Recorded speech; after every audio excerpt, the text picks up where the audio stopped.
Quand vous investissez dans des actions sur eToro, votre banquier ne reçoit aucune commission. Mais ne vous inquiétez pas. Après un week-end de ski à Chamonix, un smoothie à la noix de coco et un massage à 4 mains, il finira par s'en remettre. Investissez dans des actions sans payer de commission avec eToro.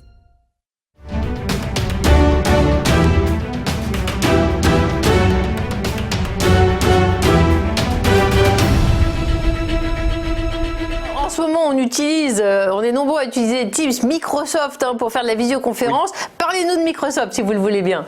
Oui, alors excellente introduction sur Microsoft. Effectivement, Microsoft, tout le monde connaît l'application Teams. Bon bah voilà, ça cartonne depuis plusieurs semaines grâce au confinement.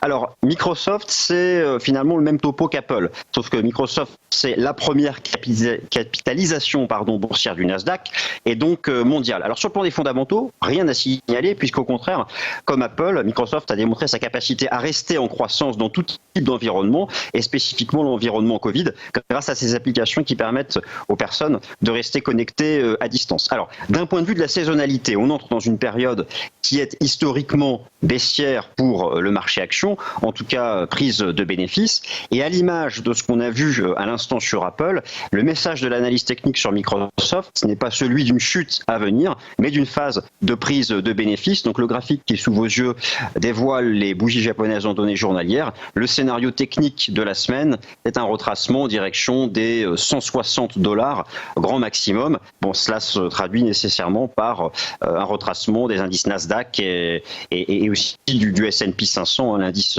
de référence de la finance mondiale.